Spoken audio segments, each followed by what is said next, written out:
A campus from the best city in Indonesia, a city with a long history of struggle and heroism.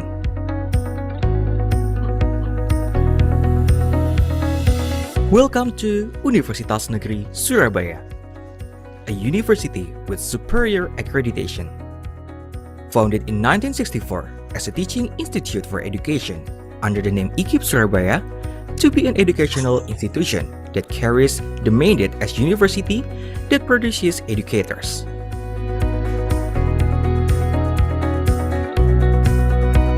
Currently, UNESA, established as a center for education development, preservation of traditional arts, sports science, and inclusive services for people with disabilities.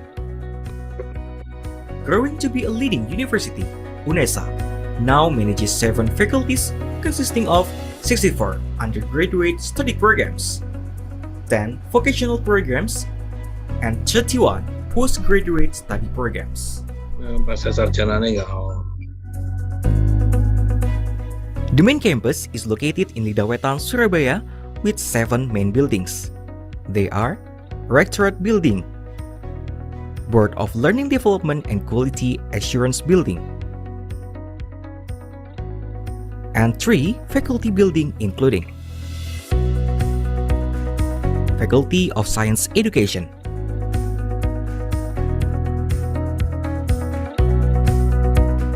Faculty of Language and Art,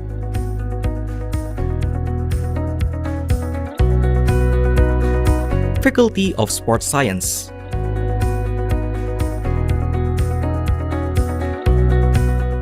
as well as postgraduate programs.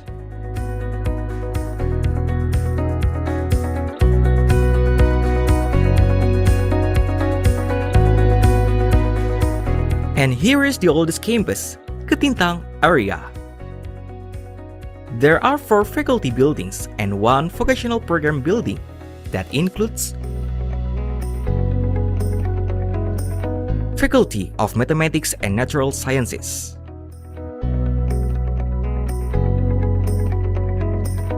Faculty of Engineering,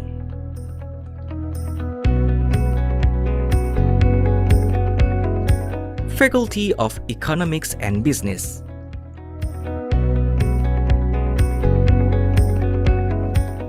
Faculty of Social Sciences and Law,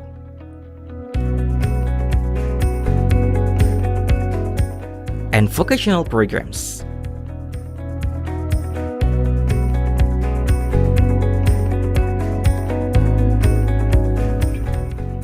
Managing the fields of study, education-based and non-educational study programs, UNESA is committed to improving the quality of education,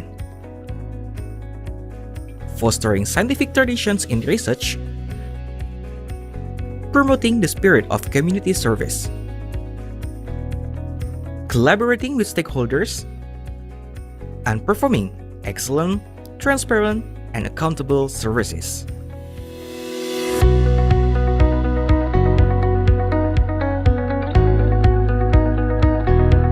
Reaching independent autonomic higher studies, welcoming the next step of UNESA as a legal entity higher education institution. Selamat datang di Universitas Negeri Surabaya. Kami dengan bangganya mengajak Anda untuk lebih dekat dan mengenal tentang UNESA.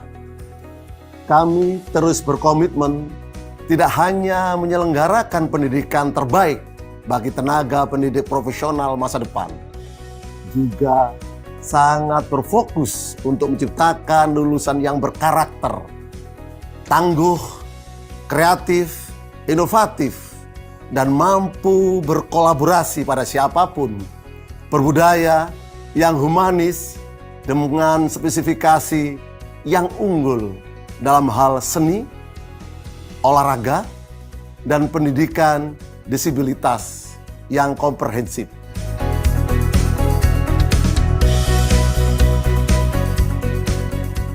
Education is not only the key of our existence, but also the spirit of struggle of UNESA. Becoming one of the campuses that organize teacher professional education programs, that produce professional educators, UNESA is committed to organizing various empowerment programs as a stimulus to develop faculty members and students, research development, and innovative product as a solution to problems in the society.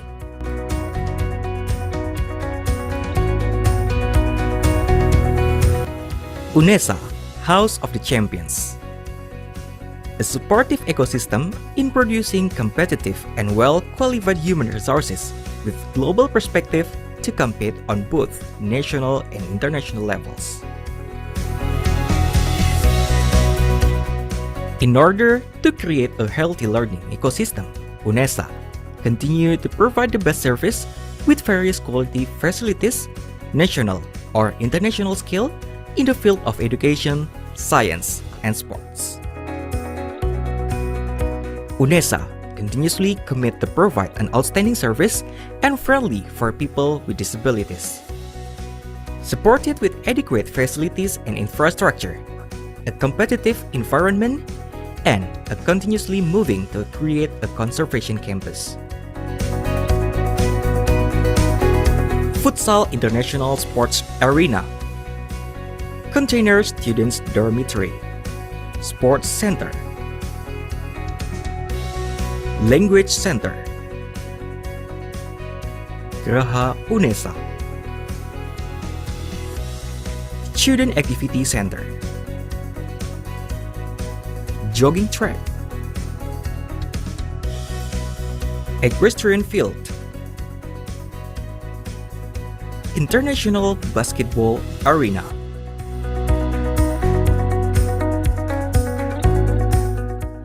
Student Activity Units,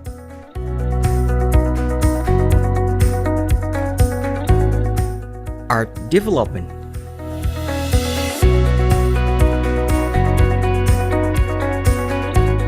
Character and Personality Building,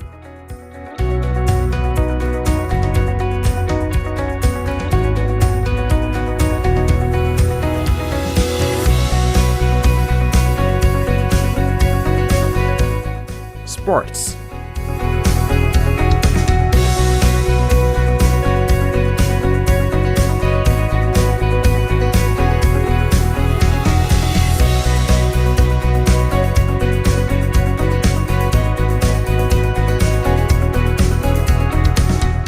Outdoor Activities.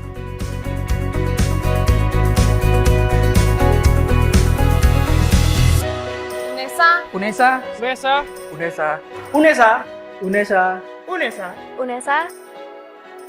UNESA, satu langkah di depan.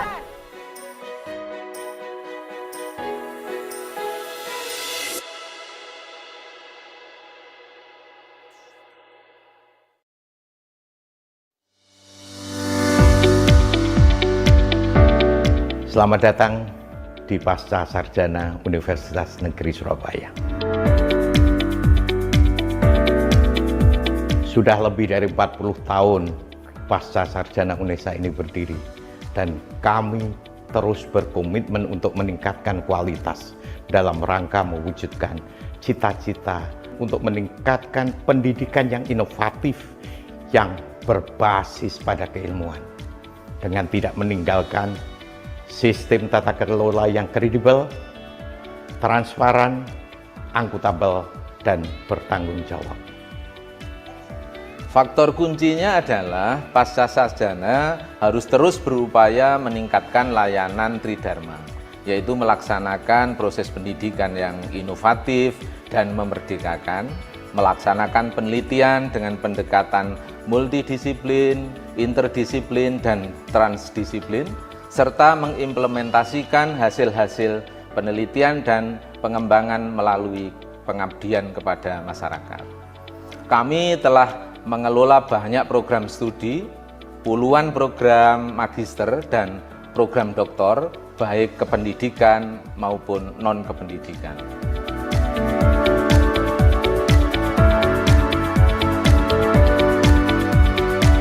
Kami akan selalu mengembangkan keilmuan, mengikuti perkembangan zaman, dan mendengarkan apa yang dibutuhkan masyarakat. Karena itu, Kami terus berusaha membuka program studi baru yang prospektif. Seiring dengan perkembangan waktu, teknologi, dan informasi, serta kebutuhan masyarakat yang semakin cepat dan beragam, Pasca Sarjana Universitas Negeri Surabaya terus berkomitmen untuk beradaptasi, mengimplementasikan pembelajaran antara dosen dan mahasiswa dengan mengikuti model-model pembelajaran yang saat ini sedang berkembang. Di kelas ini saya termasuk yang tuanya karena teman-teman satu kelas saya itu sebagian besar masih muda, tapi saya terbawa semangat mereka. Walaupun online, ternyata sangat aktif dan interaktif sekali, baik itu antara mahasiswa dengan dosen, antara mahasiswa dengan mahasiswa, dan setiap kegiatan itu menimbulkan rasa ingin tahu dan sangat menantang. Menurut saya seperti itu, dan saya merasa walaupun berat ya, tapi kok seru sekali, menarik sekali. Makanya saya excited sekali bisa kuliah di S2 Unesa ini.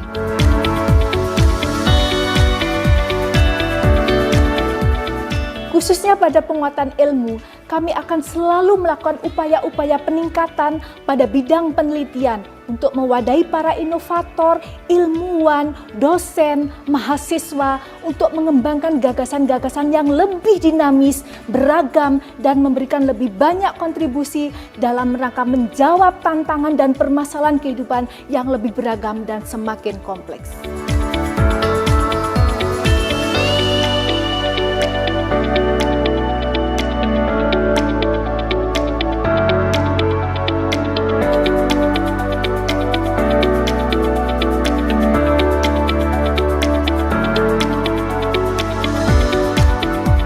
Pasca Sarjana terbuka untuk melebarkan sayap bekerjasama dengan berbagai pihak, berbagai instansi terkait untuk peningkatan kualitas keilmuan, kualitas sumber daya manusia di berbagai jaringan.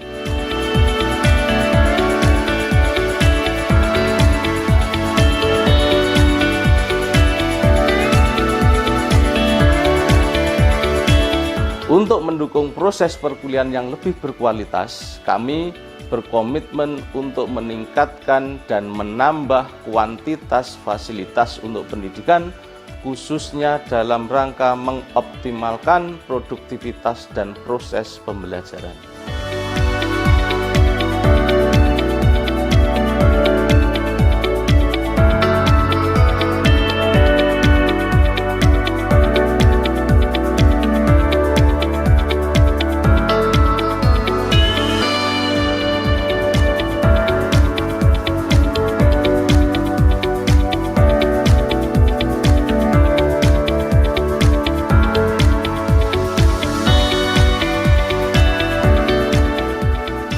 Kami pun terus mengawal alumni sehingga alumni itu mampu mewujudkan visi misinya di tengah masyarakat.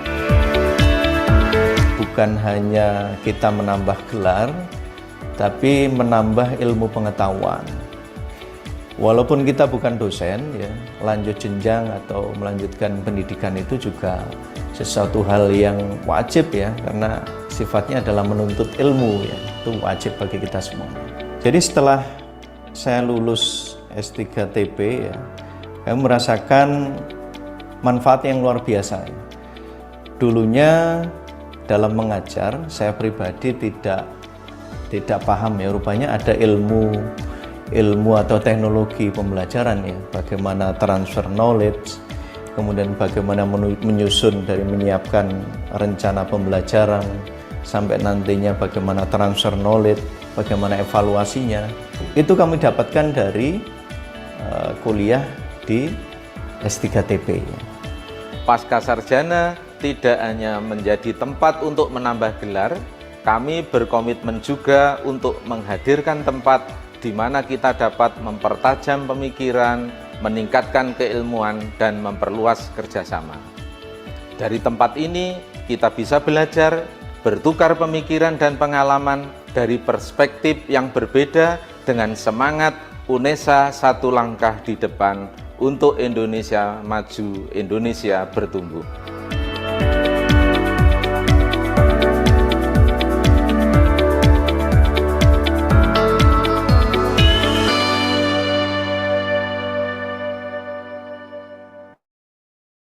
Assalamualaikum warahmatullahi wabarakatuh. Waalaikumsalam warahmatullahi wabarakatuh. Good morning, ladies and gentlemen. The Honorable Speaker, Associate Professor Dr. Sharipah, Ruzaina, Syed, Aris, and Mohamad. Hisyam bin Ismail from Universiti Teknologi Malaysia. The Honorable Directors of Postgraduate Universitas Negeri Surabaya, Profesor Dr. Wasis. The Honorable Vice Director for Academic and Student Affairs of Postgraduate, Profesor Dr. Nining Widya Kusnani. The Honorable Head of Science Education Doctoral Study Program, Profesor Dr. Suyatno. The Honorable Head of Science Education Master Study Program, Dr. Eko Haryono. And the Honorable all lecturers, students of Master and Doctoral Program of Science Education Universitas Negeri Surabaya. And also the audience and all the participants here.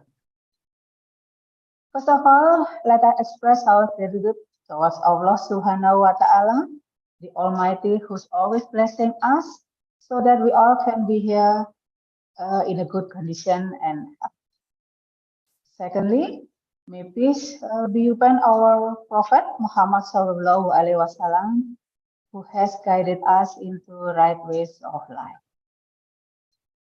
I would like to welcome you to present today to the visiting lecture on Problematics and Innovation in Science Education course, Master and Doctoral Program of Science Education, Universitas Negeri Surabaya.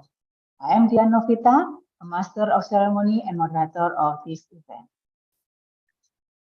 The honorable speakers, lecturers, and students of Master and Doctoral Program of Science Education, Universitas Negeri Surabaya, this occasional special meeting because our speakers from Universiti Teknologi Malaysia, who I believe shall enrich our insight and knowledge regarding to the theme, supporting future STEM educators and strategies in STEM lesson, which is the part of one of our course, Problematic in Innovation in Science Education course. Before the presentation begins, I will give you a schedule in this event. The first one is the opening session by listening to the Indonesian National Anthem, Indonesia Raya, and Mars Unesa. The second is the opening speech from Vice Director for Academic and Student Affairs of Postgraduate Universitas Negeri Surabaya. The third one is we take a group photo session. The fourth one is a presentation from our keynote speaker. The fifth one is the Q&A session, and the last one is the closing. Ladies and gentlemen, our first session is opening session by listening to the Indonesian National Anthem, Indonesia Raya, and Mars Unesa. The operator, please.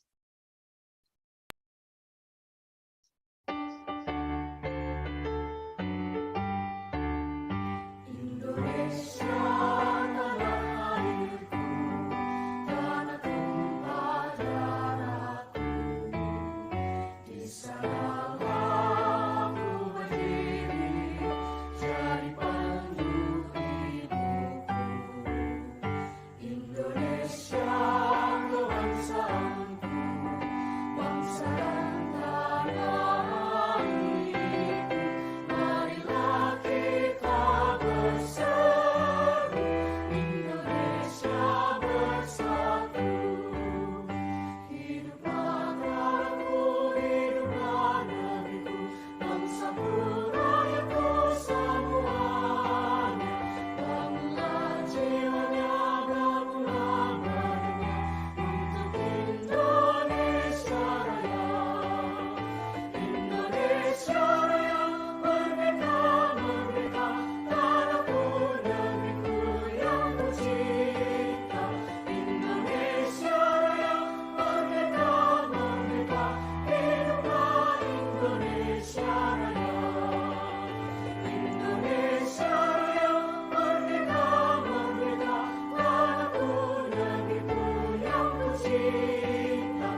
Okay, thank you.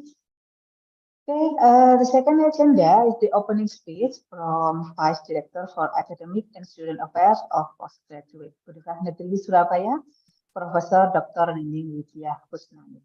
Prof. Nining, time is yours. Thank you, Mbak Dian. Assalamualaikum warahmatullahi wabarakatuh. Salam damai penuh kasih untuk kita semua. Om Swastiastu, Namo Buddhaya, salam kebajikan. Okay, the Honorable Associate Professor Dr. Sharipah Ruzaina Syed Aris from Department of Science Education, Faculty of Education, Universiti Teknologi Malaysia, and also I call you Adik, Adik Mohamad Hisyam bin Ismail, Department of Science Education, Faculty of Education, Universiti Teknologi Malaysia. Thank you for coming and giving us the wonderful day today. So I'm sure that your material will be very important for us and also for students in Indonesia. Hopefully that they can develop their science and knowledge in order to improve and prepare themselves to be the leaders in Indonesia. Thank you for joining today. And I would like also thank you to Head of Department, Head Study Program for Master Degree and Doctoral Degree, Professor Dr. Suyatno, and also Associate Professor Dr. Eko Haryono. Thank you for hosting this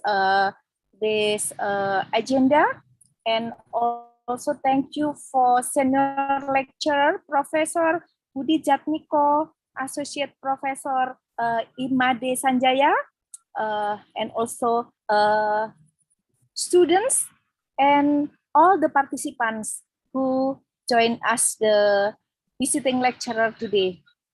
Well, the theme of the visiting lecturer today is problematic and innovation in science education course. Of course, this is very important because without innovation, we will be nothing right now, because we have to improve our creativity with innovation, especially to overcome the problematic in all of science and all of lifestyle also. And we will have the very important thing with the innovation in order to achieve the global era and also for the G20 in Indonesia. Okay, before the physics lecture will be start with the two wonderful presenters today. I would like to declare that the visiting lecturer with theme problematic and innovation in science education course, I declare it's open.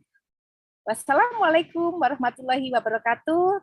Enjoy the session. Hope that you will have a wonderful time with the visiting lecturer, and hopefully that we can join for in the future with the collaboration, maybe in research or in manuscript or in other opportunity. I hope that maybe maybe next month or maybe this year, Prof. Yatno and Prof. Ek.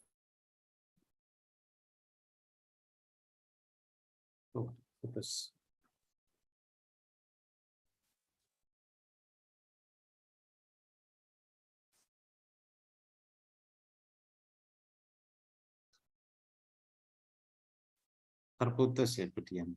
Oke, Prof. Nining. Ya, terlempar ininya, Kak.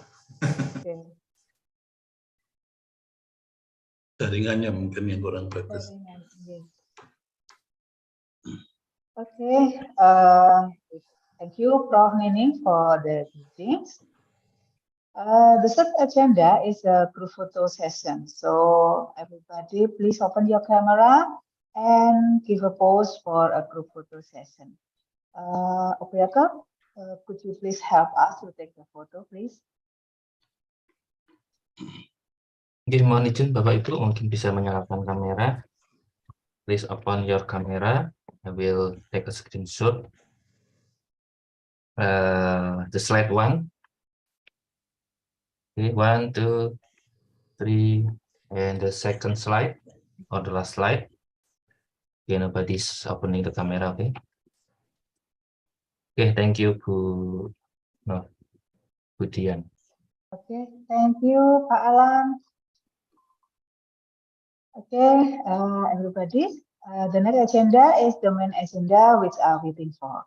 The presentation from our speakers, Associate Professor Dr. Sharipah, Ruzaina, Syed, Aris, and Mohamad Hisyam bin Ismail from Universiti Teknologi Malaysia. But before that, I will give you the participation guideline of the session. The number 1 is question and answer session is held after the presentation. There is a second session of the Q&A session. And the second one is the participants are encouraged to raise questions both orally in Zoom platform or maybe written in a chat box in English or in Indonesian. The second one is written question, and maybe you can follow the format, your name, and then to whom you ask and what is the question. The fourth one is before a question is proceed, maybe you can click raise button, raise hand button, and then you will be called. Okay, thank you. Without further ado, I would like to welcome our speaker and let me read their curriculum.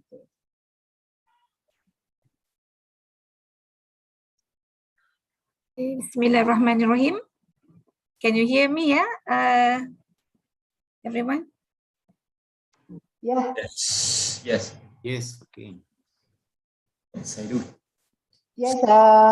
Maybe after that, can I read the curriculum vitae of yours, Prof. Ruzaina?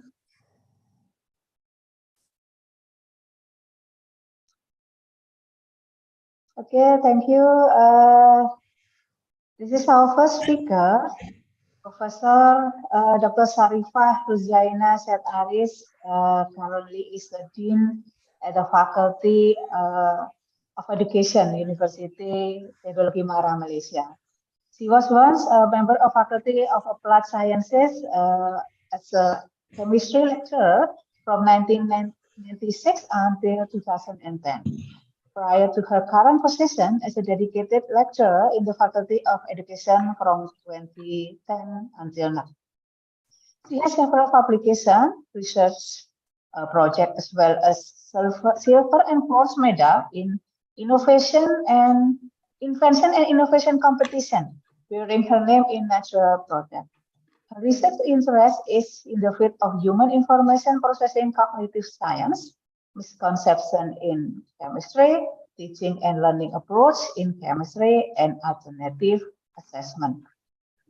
She was recently recognized by the Malaysian Board of Technology, or MBOT, as a professional technologist in the field of chemical technology, and currently a panel of MBOT and Malaysian Qualification Agency, or MQA.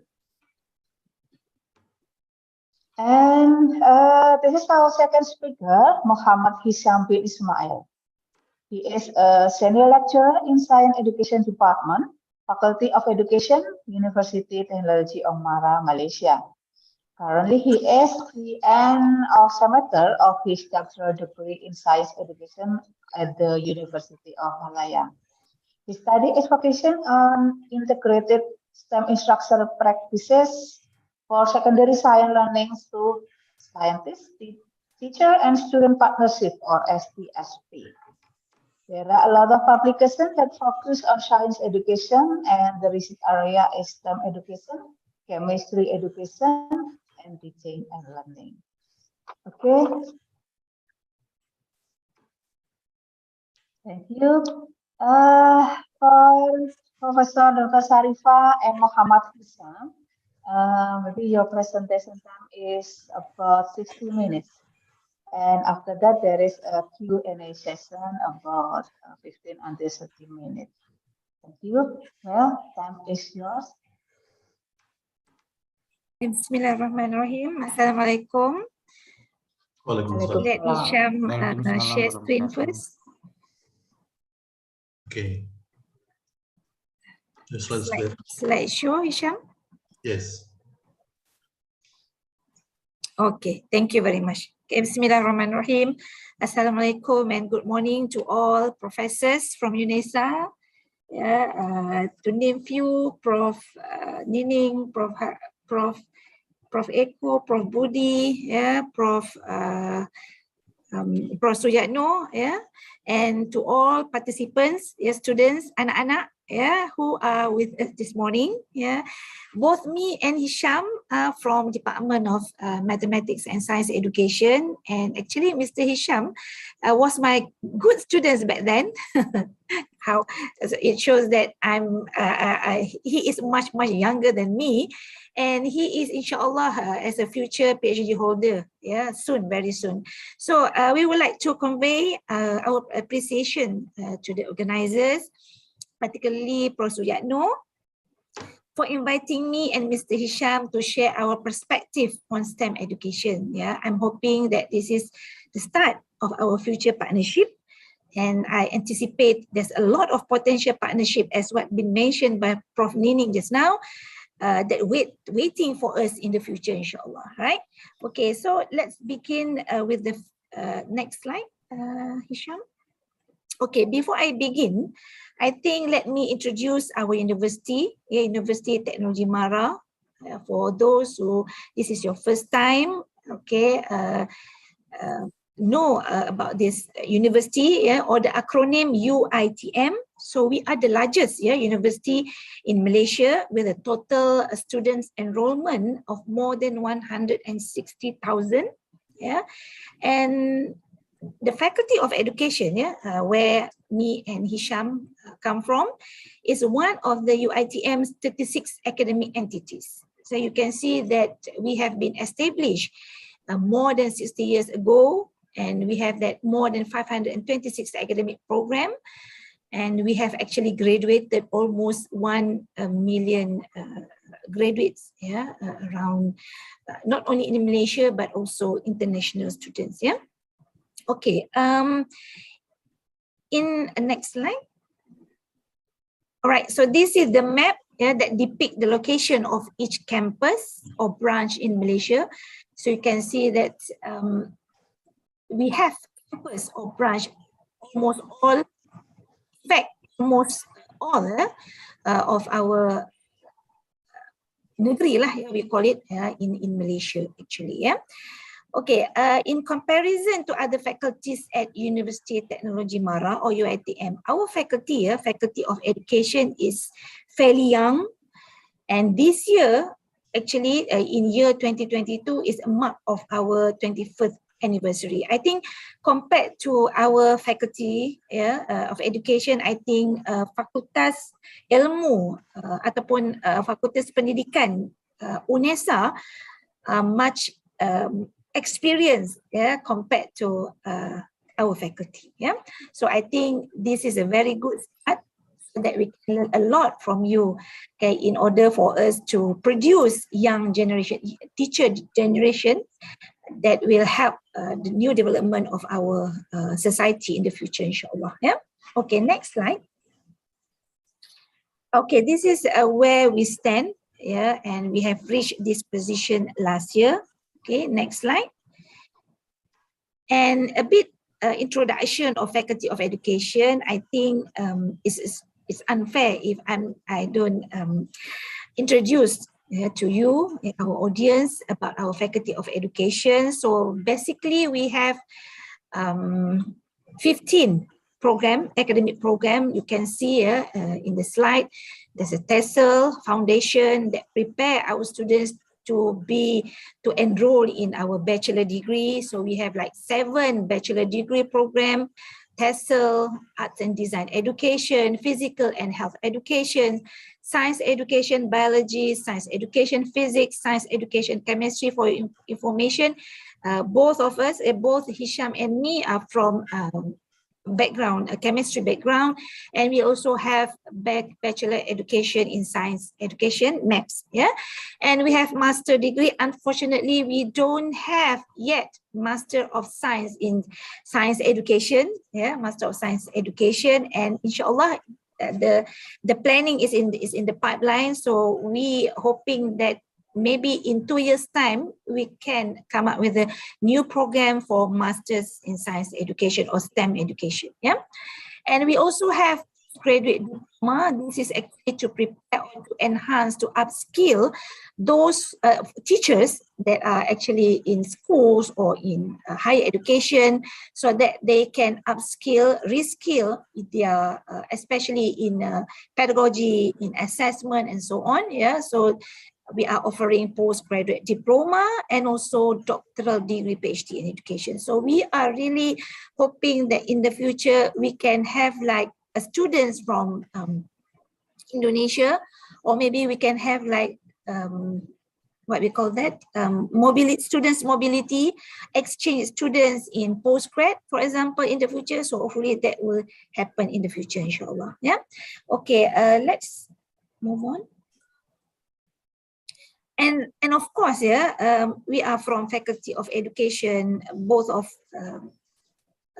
audience, yeah, majority of audience today. So I think we share the same vision and mission, yeah, in producing future teachers who will assist, grow the next generation of society to become a much better society in an interconnected world, yeah, a world without barriers. So we are aware of that. So that's what also been mentioned by Prof. Nining just now. Yeah.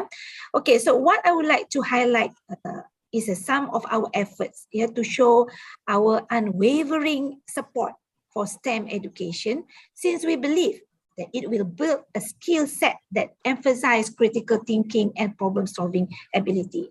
That also have been mentioned by Prof. Nining just now, right? So we believe that individuals with this skill set are more likely to be creative and to be an innovator in the future.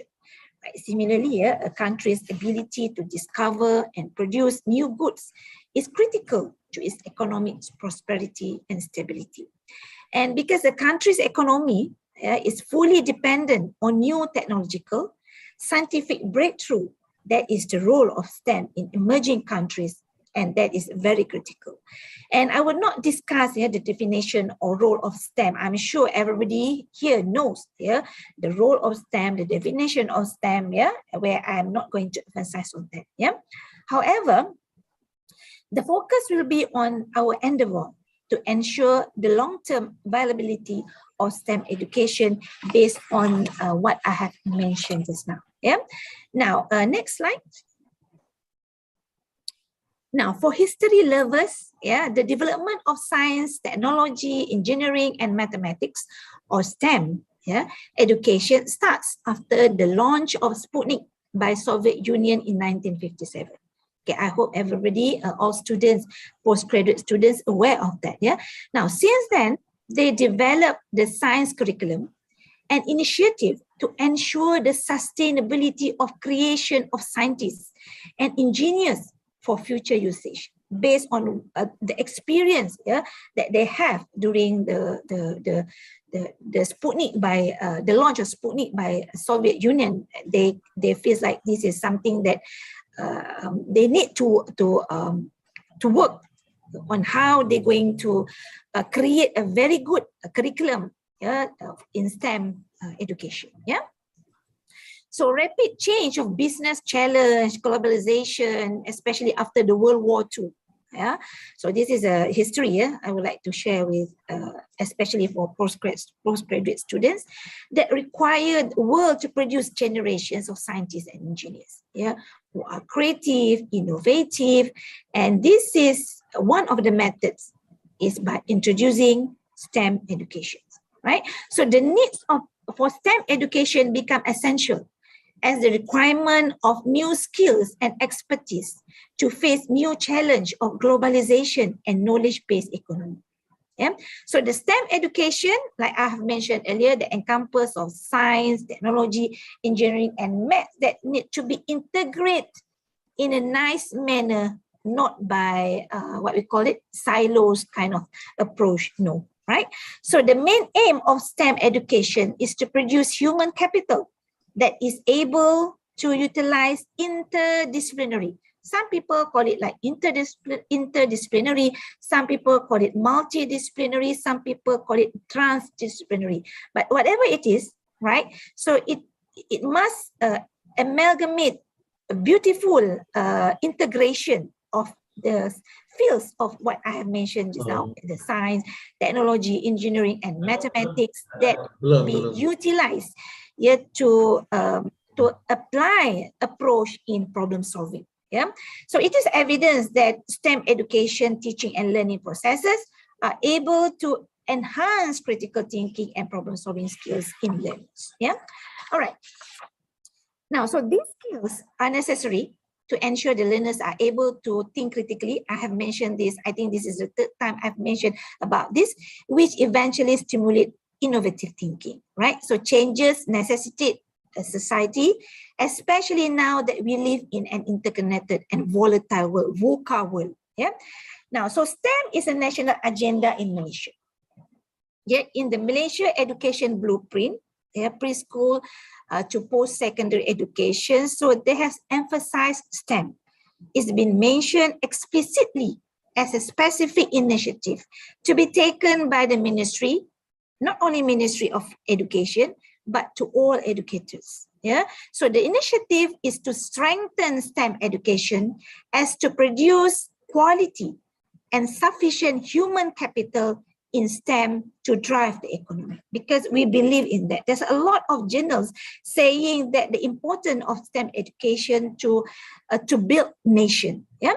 So in this 11 shift in Malaysian education blueprint, yeah. So one of the shift is to provide equal access to quality education of all international standard. So by strengthening STEM education, yeah, it is one of the initiative. So how? Yeah, to strengthen quality of STEM education through enhanced curriculum, yeah, through testing and training of teachers, and also by using this blended learning model. Yeah, because we want our students to be to have this new technology, to being to expose to student to sustainable development goal, because this is the new agenda, the world agenda, towards sustainability of this education, quality education. Yeah. Now, so in this Malaysian education blueprint, there are two aspects that have been emphasized. Yeah, the first one is curriculum, yeah, that will be emphasized, especially in higher order thinking skills. Yeah, and applicability of that science or STEM to everyday phenomena. Yeah, because this is where we focus on curriculum. Yeah. And also because we believe that it will help to narrow the gaps among students, especially in teams. Everybody know what is teams, TIMSS, and also PISA assessment. Yeah, and I think this is one of the initiative, and the other one is increasing public interest and awareness in STEM through campaign, through partnership, and so on. Yeah. Okay, next slide. All right, this is a STEM component in Malaysia, the context of STEM in Malaysia. Yeah, because we know, yeah, in every university we have this STEM field. We have engineering, we have science, faculty of science, applied science. We have this with the difference and work in silos. That is based under the STEM field, which is a classification of field. But the approach is that STEM education and STEM approach, that we want it to be like a combination or a multidisciplinary kind of thing, where this is it will help to expedite or to have this STEM initiative to expedite better compared to when we work in silos. Yeah. All right, next. Now, among the reasons why we think that STEM was selected as national agenda, and also why we really look into this initiative, yeah, this is based to not limited to what I'm sharing here. Yeah, the first one is limited awareness about STEM. Yeah, because most probably general lack of awareness among students and parents due to the value of STEM learning, and maybe because we fail to reflect or to make it relevant to our everyday life. Yeah, and there's a roundtable dialogue discussion with the Malaysian public that reflected a lack of awareness about STEM related to career opportunities. That is maybe one of factors. There's a lot of variables actually that contribute to this factor. Maybe the difficulty, this seems that the STEM is difficult, or maybe low salary, and maybe there's a high cost, yeah, when the students want to enroll in STEM education or at higher level. Yeah. Okay. Now, second is they perceive that STEM subject is difficult. Yeah. So there's a perception, yeah, among students, among parents, yeah, when they compare this STEM subject with other art subjects. Yeah. So this result, yeah, this perception, yeah, this results in a student opting for the art stream instead of science stream, right? So teacher and school administrator often share this kind of perception and do not always proactively encourage students to choose science stream. So this is something that we need to together, hand in hand, to help our nation so that we go into this STEM pathway. Yeah, because we are living in a fourth industrial revolution, which has brought the whole world to our fingertips, yeah, via industrialization, digitization, and automations. So we can also observe, yeah, how STEM has actually direct impact on the global workforce, since it demands people with new abilities. So if you read, yeah, so as an educator, so I believe reading is very important. So go and read a report from World Economic Forum and UNESCO report saying that the future of employment will be increasingly technologically driven. So we cannot deny on this. Yeah, we cannot be in denial, yeah, when we talk about the importance of technology. So we have to have, like I said, hand in hand to look into this method. Now, the third point is a content-heavy curriculum. Yeah, the current STEM curriculum places greater emphasis on the content at the expense of practical aspect, and does not sufficiently emphasize its relevant to everyday life. I agree. Yeah, we all agree. Yeah, for me, for example, I'm a chemistry background, and I agree that the content is heavy. I agree that the practical aspect is very important, but maybe we have to change the way we teach, right? The way we teach that encourage students, or to where the students feel like, oh, this is something that also, although it looks heavy, or it is a very content-based and practical-based, but they can see how they can actually reflect the importance in daily life. For example, like how they reflect chemistry in their daily life, how they reflect biology, maths, physics, and also engineering, and all other aspects of science education in their own life, because we cannot live without this or STEM content and so on. We cannot proceed if we don't have this STEM concept or STEM awareness in our life, actually. Yeah. Okay. Now, the fourth one is inconsistent quality of teaching and learning. Yeah, teaching and learning approaches are teacher-centered. Yeah, we can see that there's a lot of journals saying that we are still in teacher-centered, although we are in the 21st century, and students lack sufficient opportunities to be critical, to be creative, and to be innovative. This is based on research, yeah, that have been done. Yeah, and some teachers also lack the requisite knowledge in science and mathematics subjects. Yeah, there's also research on that have been done. Yeah, so in addition, some teachers invest heavily in preparing their students for examination. We are preparing for examination, the A kind of students, yeah, so at the expense of practical elements of the curriculum. So this is something that we need to transform. Yeah, we need to transform. We need to rethinking on the way we teach STEM the way we teach science subject, engineering subject, math subject, and so on. Yeah.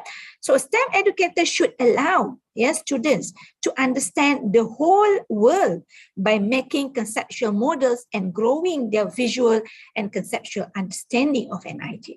So I think this is the best thing that we need to look into. Not so much to blame others, but I think we have to reflect on ourselves to what extent we have going into this transformative teaching and learning to align with current trends, to align with the needs of our country, with the new generation, and so on. Yeah, and the fifth is limited and outdated infrastructure. I think this is something that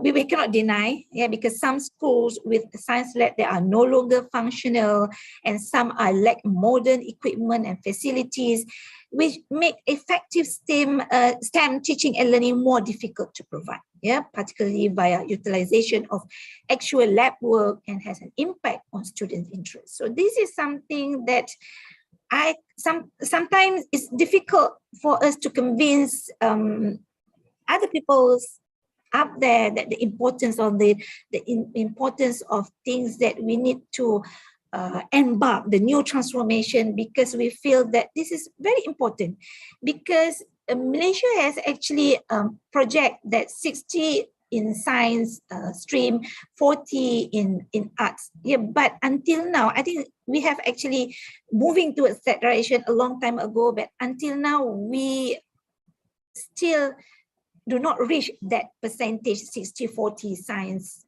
math, or STEM in ratio to arts education in arts. So I think there's a lot of things that need to be done. I mean, the journey is not stopped here. There's a lot of things need to be done. Yeah. All right. Next slide, please.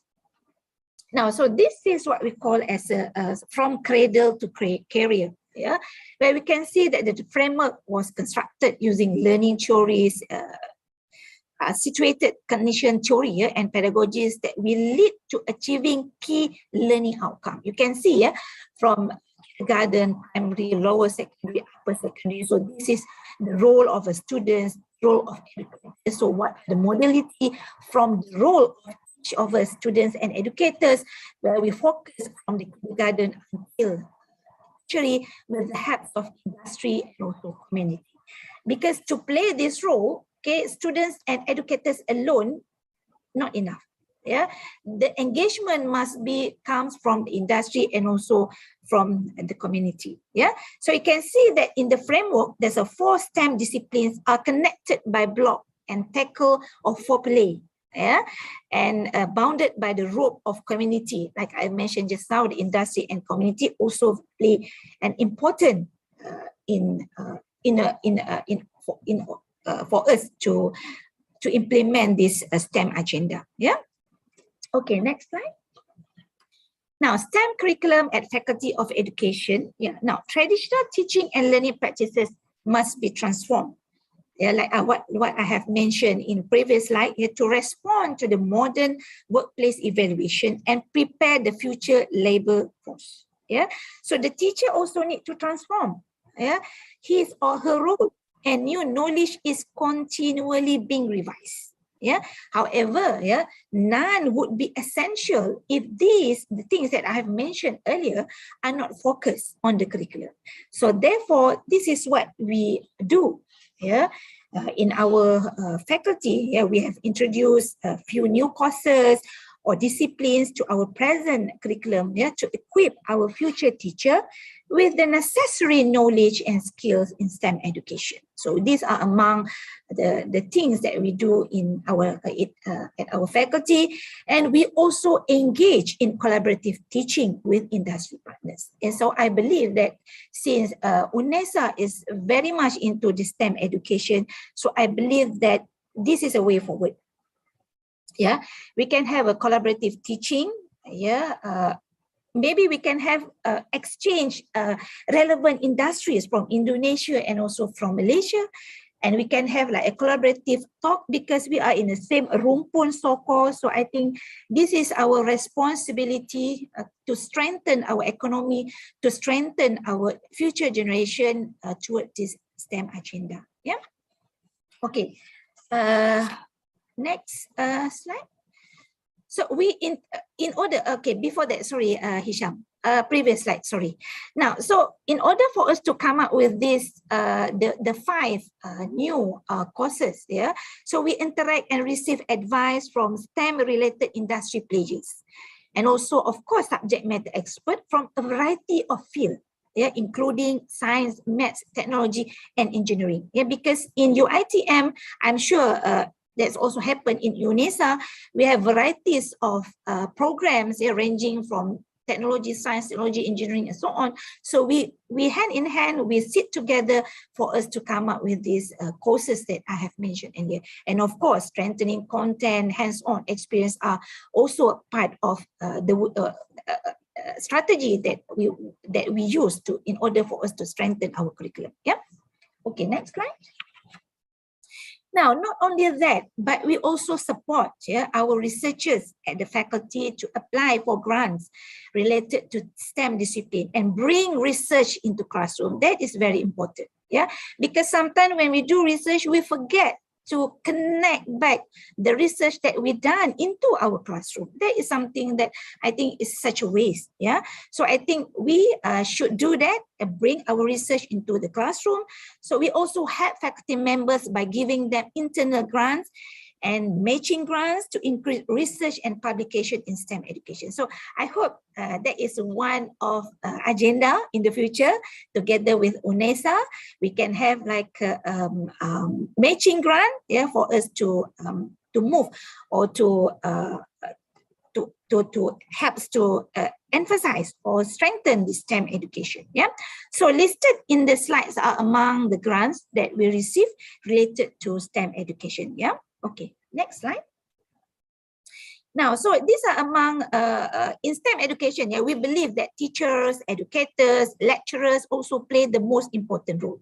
Not only we emphasize on the curriculum, but also upskill and reskill ourselves as educators. Yeah, as educators, like for me, I'm already like, you know, compared to Hisyam, he is very young compared to me, right? So, but we still, learn, yeah, all this new kind of STEM related kind of new technology, emerging technology, and so on, yeah, including we hand in hand with science, with maths education, yeah, and so on, to build these STEM activities and so on, yeah.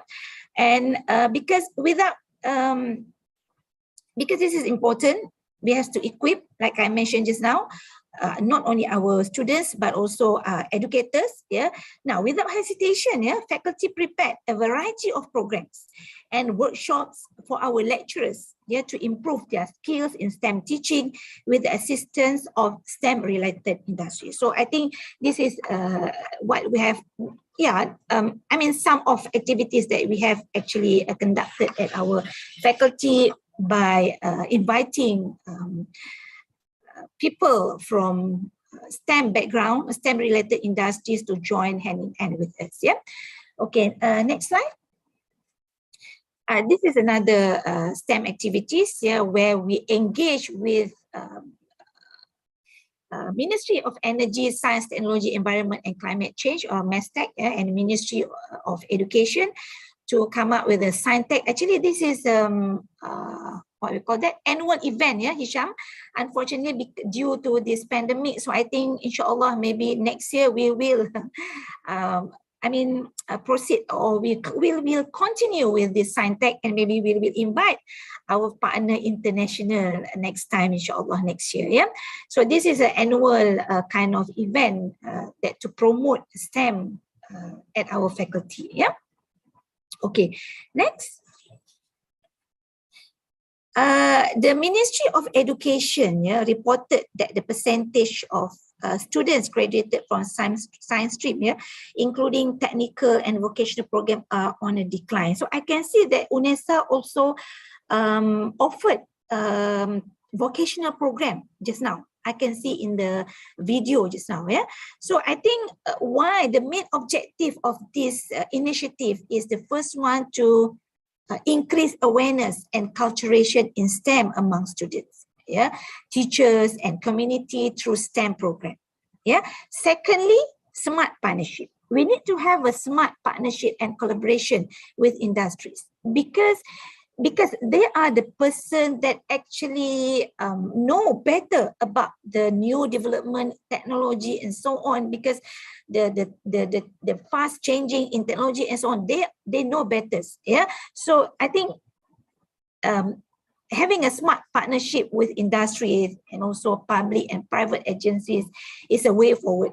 It's something that we need to enhance, something that we need to go all out for that. Yeah. And then another main objective of the initiative that has been mentioned just now is the fourth one is to stimulate interest. Yeah. Stimulate students' interest in STEM through formal and informal approach of learning.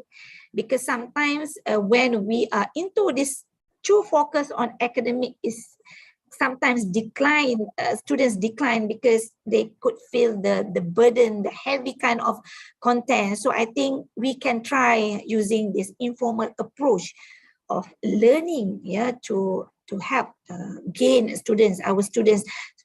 Doesn't matter whether it is primary, secondary, or at kindergarten, so that they can stimulate the interest, yeah, as what have been shared by the framework by me just now. Yeah. Okay, and then the last one is upskill and reskill. So why we did that? Because to sharpen teachers' knowledge and skills in teaching STEM-related subjects through continuous professional development programs. So I think this is a way forward. Why we do this? I think we have again. I'm sure, yeah, UNESA also have almost the same initiative to enhance this STEM agenda. Okay, next. All right, I would like to share a few research, yeah, on this STEM. Yeah, the first one is pre-service teacher readiness. Yeah, we have this conducted explanatory sequential mixed methods study for 40 trainee teachers, and the objective is to investigate whether teacher attitude in terms of values and feasibility, yeah, towards STEM education, and also to identify their readiness in the areas of subject matter, yeah, not only the knowledge but also the pedagogical content. This is a PCK, yeah, pedagogical content knowledge to integrate STEM. Yeah, because one thing we found that our students, they sometimes when they share their knowledge in chemistry, in biology, or when they teach in schools, they forget to integrate. Like the biology, there's an integration in other science subjects, in biology, in physics, yeah, in chemistry, and also in engineering. Physics and maths, and also like when you teach chemistry, you have to relate it with biology, for example. So this is what we want our students to have, right? So before doing that, there's a very simple study that have been done. So yes, they have positive attitude towards integrated STEM educations in terms of value, and however, there's a slightly negative attitude towards integrated STEM educations. When we are aware of this, so meaning to say that the people who teach content, they cannot teach contents in silo. We cannot teach biology in silo. We cannot teach chemistry in silo. We cannot teach other related science subject in silos. There must be an integration so that our students have this confidence, yeah, to integrate all this, what we call as a multidisciplinary, interdisciplinary, transdisciplinary of all those disciplines in STEM, so that it will nicely integrate and it will make them feel comfortable when they want to share this knowledge with students in secondary or primary or secondary schools. Yeah. Yes, they have positive attitudes, yeah, because usually students building a future teacher is something that is, what you call it, something that is most of our future teachers lah so-called, they are very good kids. Ya, anak-anak yang sangat baik, anak-anak yang sangat mendengar kata. That is based on our experience. So I think they are easy for us to mold them. To mold them on how to deliver this STEM in the right way, in an integrative manner, and so on. So this is the implication of this study is that there is a need to identify the obstacles in strengthening the trainee teachers curriculum. So I think this is what we're going to do. I think in your side, for example, UNESA, of course, this is what we're going to do to enhance our teacher, our pre-service teacher, our future teacher, to make them ready before they go to society in terms of how we're going to enhance them with this STEM, not only knowledge, but also skills. Okay, next. Okay, this is another second research. This is a total of 100 university students from various non-science disciplines took part to study on why from STEM area they change, they don't want to pursue in non-science field. So we found out that there, and this study has been conducted through survey and also document analysis. So we can see that we want to study on the factors that contribute to the former STEM student choosing different or non-related science, and what are the impact of the declining of STEM education in the country. So the finding, the three main factors, the socio-economic factor, the school and home environment of students, the interest and engagement of students' attitude to STEM education, and also career choice. Maybe some STEM education, the wages not so interesting compared to us. This is something that we need to look into. And the second finding, there are three main effects: the decline of STEM graduates on countries such as countries unable to produce innovation and technology, countries lack labor market performance and high employment rate, and no return on community investment related to STEM education and innovation, such as research and development from the government. So I think this is something that a way forward that we need to look into regarding STEM agenda. Okay, next slide. So way forward, a continuous effort. We cannot stop here. The effort must be continued to equip and support faculty members and students as STEM educators, support in terms of curriculum, content, pedagogy, facilities, skill, reskill, smart partnership with industry, STEM-related activities. Okay, and then the third one is STEM research interest group. This is very important because I think inshallah, if not this year, maybe next year, we will have this STEM research interest group. Okay, and we will invite you, of course, if you are interested, to join us to build this good research in STEM. It can be from different related field, where it will strengthen our research and also publication, of course, and create change agent or influencer. Okay, among scientists, among our teachers, among our students, mentor to attract secondary students to pursue in STEM field. Okay, and then to inculcate college attending and career-ready mindset in STEM field, and eventually it will increase advanced training and careers in STEM fields, expand the STEM-capable workforce, and increase scientific literacy for students. So I hope, this is not end here. Okay, it is just not based on this what I'm sharing, but we hope that this effort will continue until we achieve what we want to achieve. Right? Okay, I think that's it from me, Hisyam. I think it's from me. So Mr. Hisyam will continue on these strategies in STEM lesson. Thank you. Okay, thank you, Associate Professor Dr. Sharipah Ruzaina. Like what you listen to Associate Professor Dr. Sharipah Ruzaina, she used to be my teacher. She taught me before. I'm graduated in 2010. For the last 12 years, and I received a lot of things. That's why in this science education, in this STEM education, actually this is the problem that we are facing, because it's the national agenda.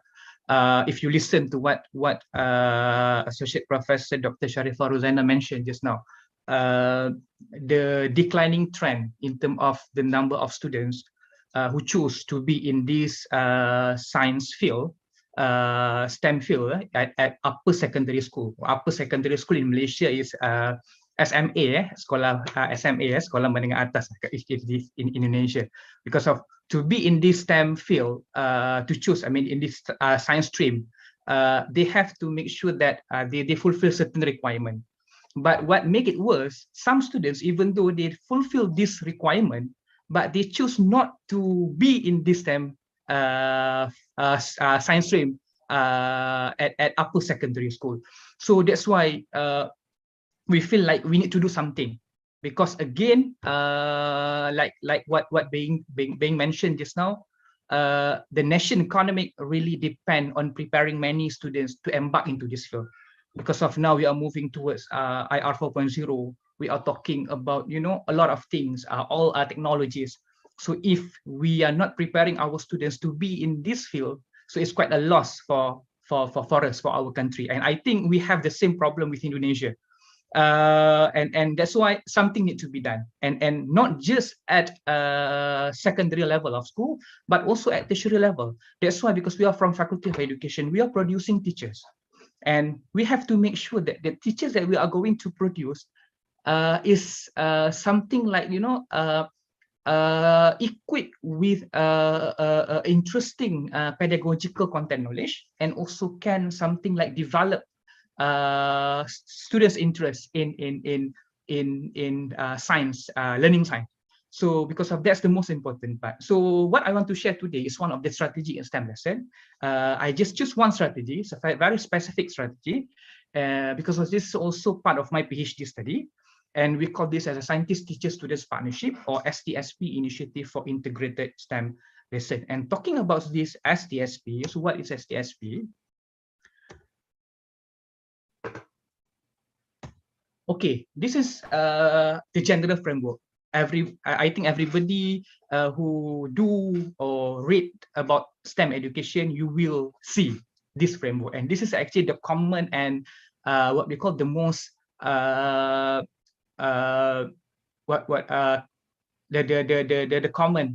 framework that it is easy to understand, because the purpose, the main objective is to lift up the situated STEM learning, the load down there. And it consists of 4 pulleys, and of course with a rope that it represents the community of practice.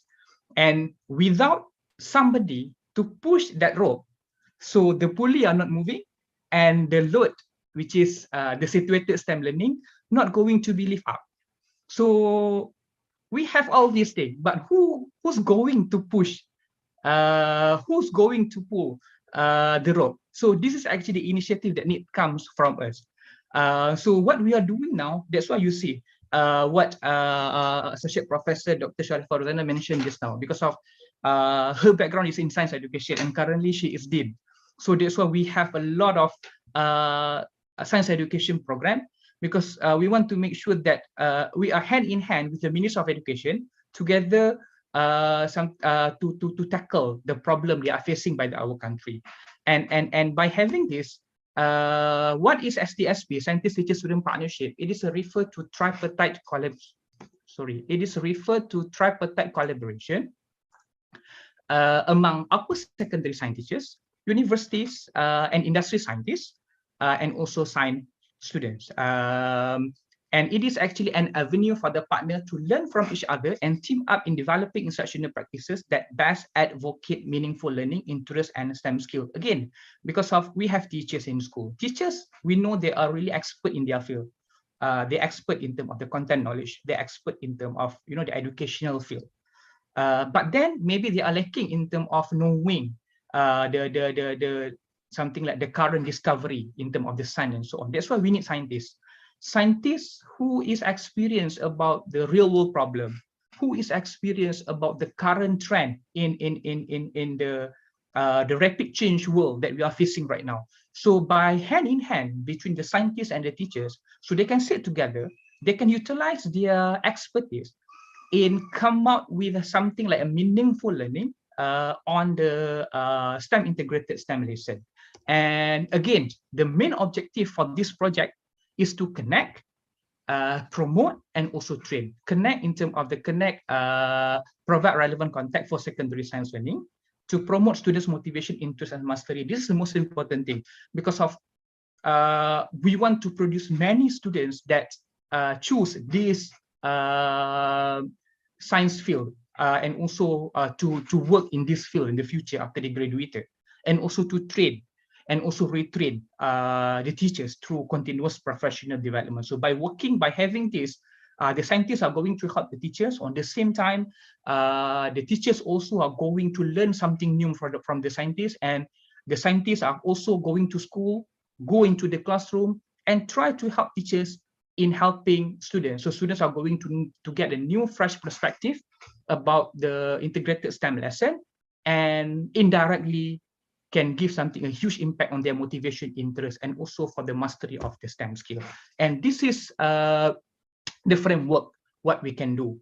We determine the content of the syllabus, we map to the scientist expertise, and then we are going to determine which scientists are going to be participated in this project, and then we determine scientific connecting concept, like what Dr. Sharipah Ruzaina mentioned just now, because of, the current syllabus that being designed is in isolated discipline. We have physics, chemistry, biology, engineering subject, mathematics. But then when we are talking about integrated STEM, it is need to be integrated, because talking about the real world problem out there, it is not being discussed in physics, chemistry, biology, or mathematics or engineering. It is comes together, and if we still something like discussing in silo, so the students actually can't imagine the real problem that they are going to face when they go into the real world, when they're working out there. So these are the things that we want to bring that kind of experience into the school. So the scientists are going to share with the students, and the teachers also can actually share, listen and also learn something new to that. And then we conduct activities. But before that, we develop integrated STEM activities, something like in terms of a module, or maybe something like the teaching guide, or the activity that to be conducted. We conduct activity with the students, and we see how students experience that, and then we get feedback from the student, and we try and modify. And it is not a one-off program. It is a smart partnership where it really necessary to make sure that something need to be done at the school level. And again, through literature, there are many benefits for this scientist-teacher student partnership. For students to provide authentic experience, because they actually learn from the scientists, they actually listen from the first hand, those who experience in the real field. And then by having that, based on our study, we can see some students' attitude change, and they start to develop their interest in science, and also increases in the students' understanding of the specific content. Because sometimes we know teacher they good in they know in terms of their syllabus, they are well prepared. But then when we are talking about the others field, so they need help. So by having scientists in the classroom, it is good for them, not just for the students, again, like I mentioned, to the teacher as well. So at least in the future, without scientists in class, the teachers also can deliver the same thing to the students. So I think this initiative is a very good initiative, and need to be done aggressively in secondary school. And for teachers, it helped to improve scientific inquiry process, their pedagogical content knowledge, and also some innovation in their teaching, different approach in teaching the students. And the presence of the scientists indeed provide teacher fresh perspective. And many studies actually shows that scientists can bring new and current topic into the classroom and help students to see the association, the connection between what they learn in the science classroom and what is happening in the real world out there. And for scientists, of course, they can mingle with the students. They can see actually this is the scenario happening in school. Because if they are not going to school, they can't actually imagine what actually happened at this level. So that's why when they receive something like students or the graduated students to work with them, they feel like a lot of things that need to be done. So that's why when they go to school, go to the grassroots level to see and to help in terms of not just helping the teachers, but also the students in designing the impactful or the meaningful integrated STEM lesson. So then they will see, okay, the flaws and what they can do in terms of helping hand in hand to make sure that we are getting what are being targeted by the national agenda. And secondly, the STSP provide a vehicle to engage the secondary education in the way that bring more effective teaching strategies to the students. I think so. This is about the specific strategy that can be done. That we need to come up with this initiative, helping school, helping students. We need to lead this by involving scientists. Scientists, or in Indonesia we call it as ilmuwan, if I'm not mistaken, in the industry. And also we also can help, can get help from the docent in the pure science to be in this project in designing something like the things that can give a good impact to the teachers and also to the students in school. So I think maybe we can watch this video about this project, and when we are actually sharing these ideas, many people actually interested with this idea, and they get some us in terms of helping them in doing this project, and we are more than willing. That's why I'm sharing here today, because we are more than willing to help. Because I think talking about this, we need to work hand in hand, because we are facing the similar problem between Malaysia and also Indonesia, and it is quite a loss if we are not producing our citizens or our students to be in this field, rather than we import the foreign workers to work in this technology field. So I think I want to play this video. I don't know whether everybody can listen or not. Do you can listen to the sound or not? Not yet, Hisyam. Not here, Hisyam. No. Maybe before you share, you have to emphasize on this. Let me look at it. Or maybe advance. You should share sound and optimize video clip. Oh yeah, sorry. Yes. Share sound and optimize. Okay.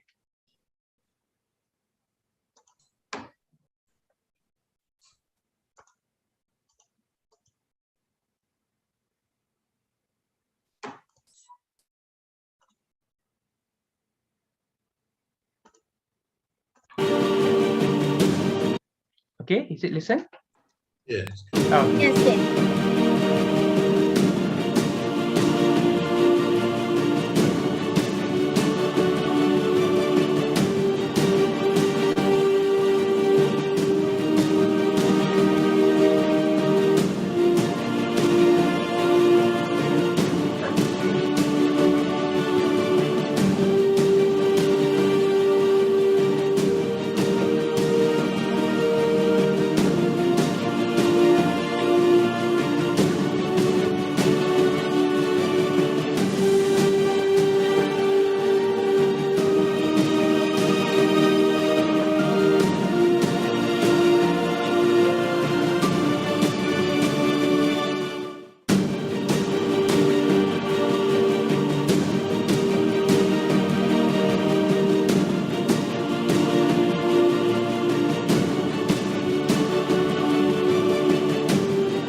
Okay, so this is if you notice that talking about this project, we also work hand in hand with the Universiti Malaya. So again, like what being mentioned, because of we are facing, I mean, in Malaysia, this is actually quite a serious problem.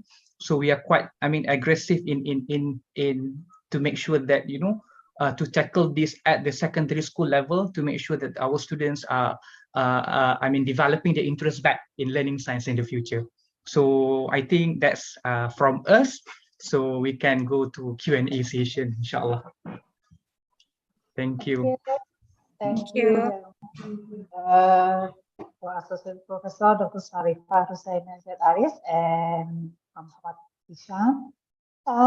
It's a very interesting topic to discuss in the following session, Q&A session.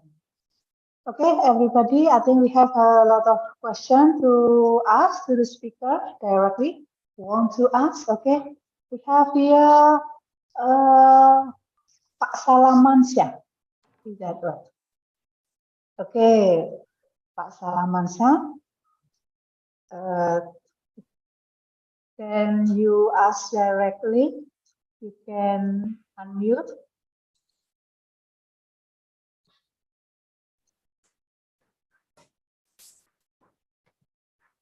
Okay. Okay. You get my voice? Yes. Okay, thank you, Associate Professor Sharipah, Ruzaina, Syed, Aris. Thank you, Mr. Mohamad bin Ismail, for the nice presentation today. Problematics and innovation in science and education course.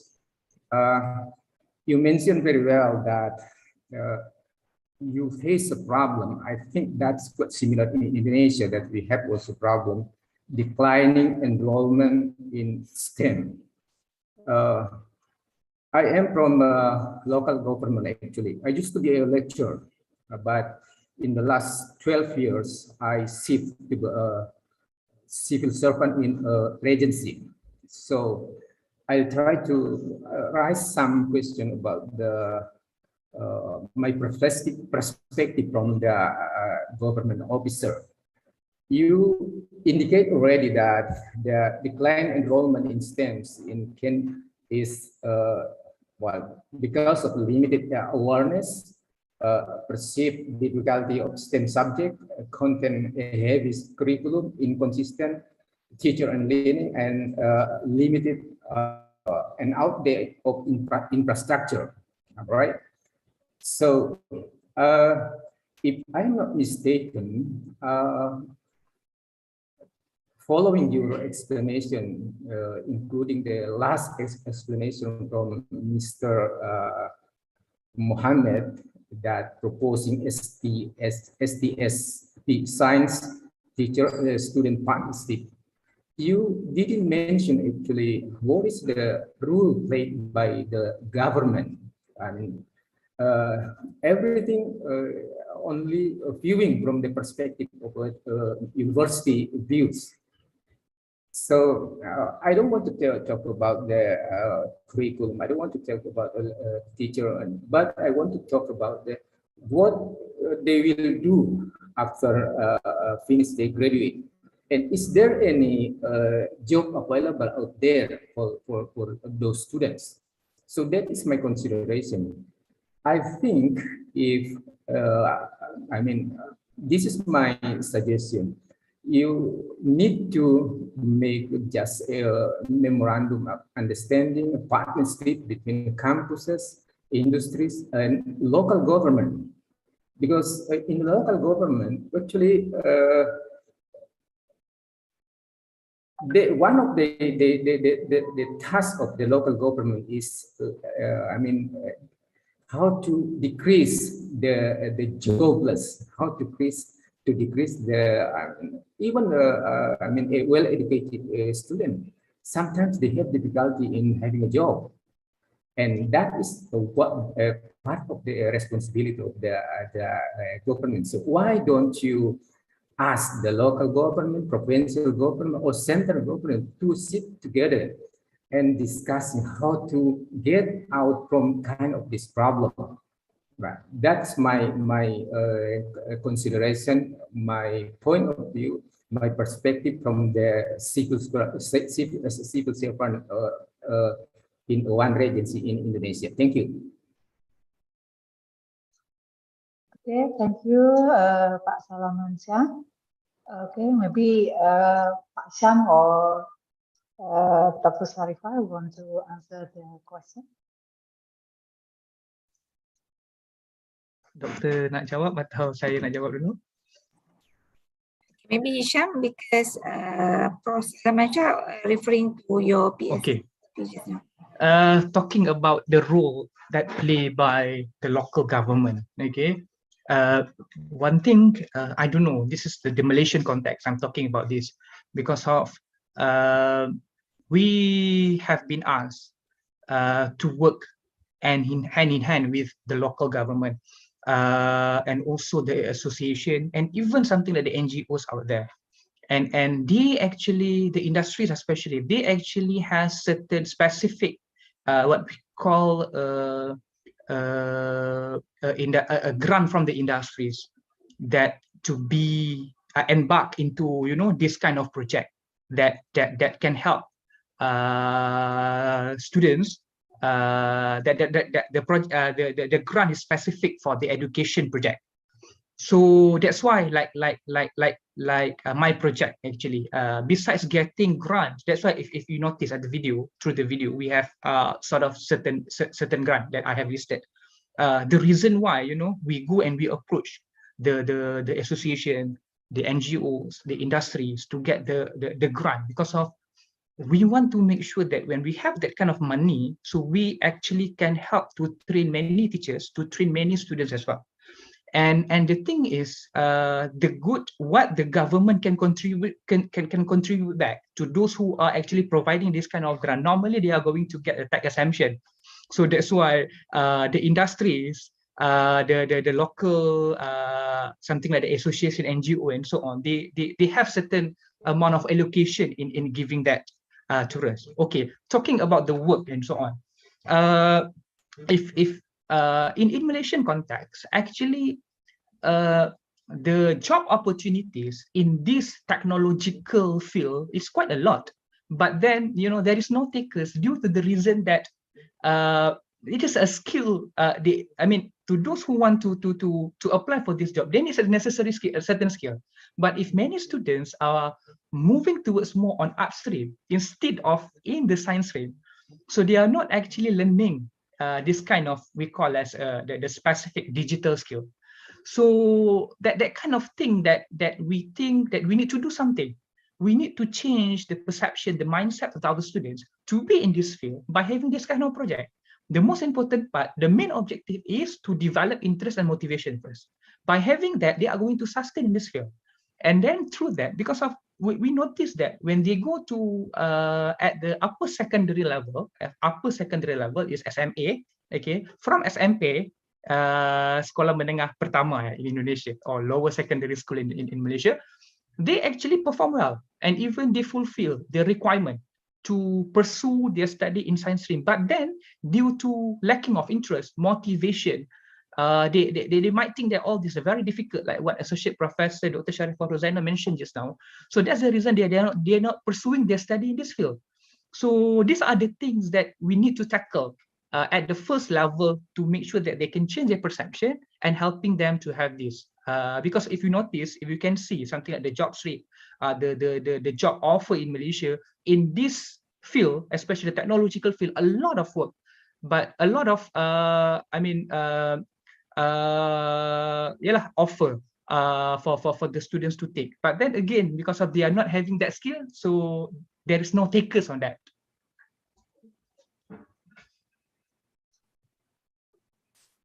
Okay, Pak Salamansyah, is clear?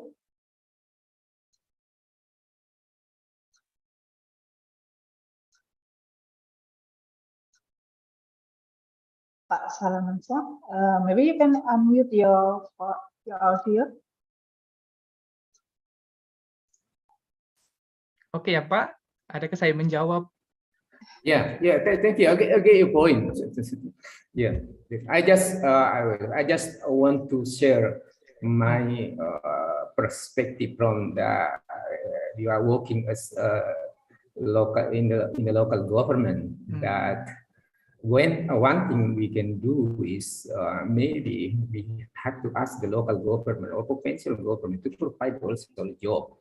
So if the job is available, then the problem declining enrollment can be solved in one aspect. That is my point, actually. Thank you, Mr. Mohamad. Okay, thank you, Pak Salamansyah. The question, this is a question for this topic. Okay, the second answer is from Dr. Eko. Oke, terima kasih Putih. Thank you. Assalamualaikum warahmatullahi wabarakatuh. Waalaikumsalam. Okay, thank you, Professor Sharipah, also Prof. Hisyam. Your presentation is very interesting for me because we have a similar point to encourage STEM educations in Indonesia, also in Malaysia. The time is very good moment for sharing about our STEM topics, especially in my department in Master Education for Science, Master Science of Educations, have one subject matter. This is STEM education with A, STEM education with A. But I'm still looking for to have good models how to promote my STEM educations become good opportunity to promote my students to have good skill in the problem solving according to our daily life. And then maybe you can give tips or strategies how to promote or conducting good STEM according to Indonesian situation. Maybe you can comparing with your Malaysian students' background. Also, hopefully we can make good collaborations between Professor Sharipah, also Prof. Hisyam. Maybe one day you have time to give a lecture in my students. Also, if you will invite me to join in your programs, I will prepare for you. Okay, thank you. Okay, thank you, Dr. Eko. Okay, maybe Professor Dr. Sharipah and Pak Hisyam want to answer about how to get the models of the STEM of STEM. Okay, right. Thank you, Prof. Eko. So, Prof. Haryono. So, I guess first of all, thank you for invitation for collaboration. Inshallah, it can be done. Yeah. I think I have mentioned in my presentation just now that in order for the first thing that we need to do, like what have been mentioned by Mr. Hisyam just now, is to create awareness. That is the first thing. And I think why in Malaysia, I'm not sure about the blueprint or education blueprint in Indonesia, but in Malaysia, Malaysian education blueprint for 2013 until 2025, where it is explicitly highlighted the importance of engaging this STEM education as early as possible. So meaning to say that not at universities level, not at higher secondary levels, but at kindergarten level. So meaning to say that this is not partially a role of educators alone, but also parents, society. So I believe that the important is to create awareness is very important, right? And another aspect is that, yeah, but it must go hand in hand with activities to create awareness and also how to make learning science something that fun to learn, right? And it's not like in silos. When you teach mathematics, for example, and they cannot mathematics, science, biology, you know, it must be integrated and it must be well, there's a very, what we call it as a smart integration between all these sciences, so that, you know, when as early as possible, at a very young age, where they can stimulate their thinking, the importance of this, and how can this as early as possible they can relate it with their daily life. You know, for example, like to clean up their hands, for example, what are the scientific behind it, right? And why they need to, very simple thing, why they need to brush their things, why they need to, for example, when they brush their thing, the right angle. So there's a physics, there's a biology, there's a chemistry behind it, that when we as a teachers know how to integrate and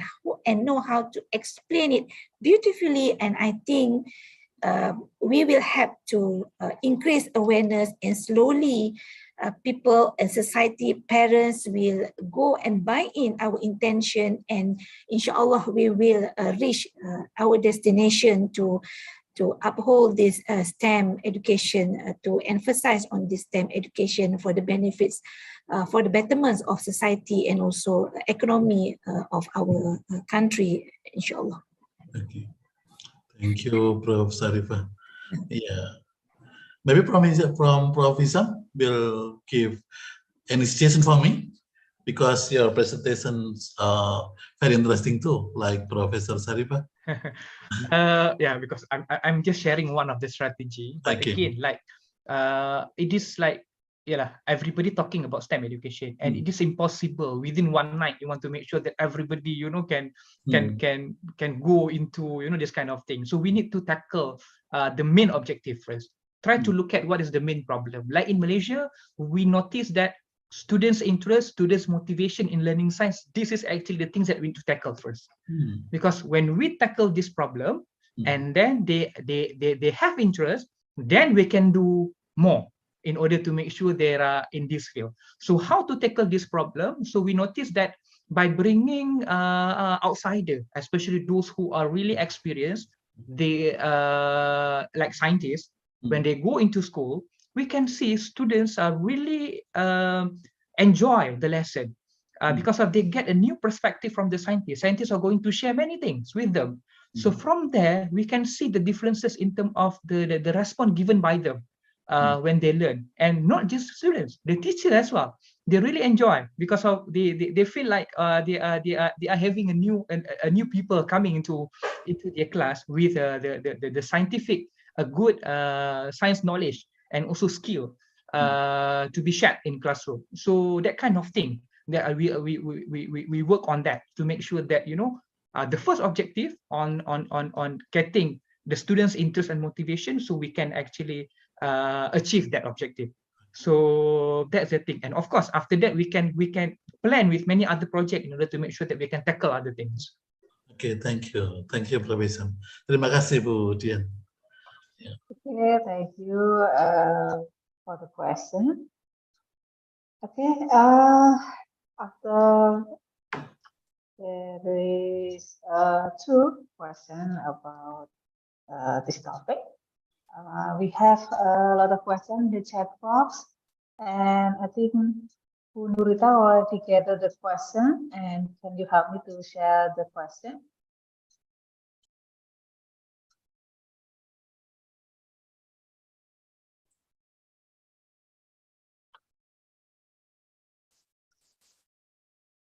Bu Nurita? Okay. Ya, Bu. Okay.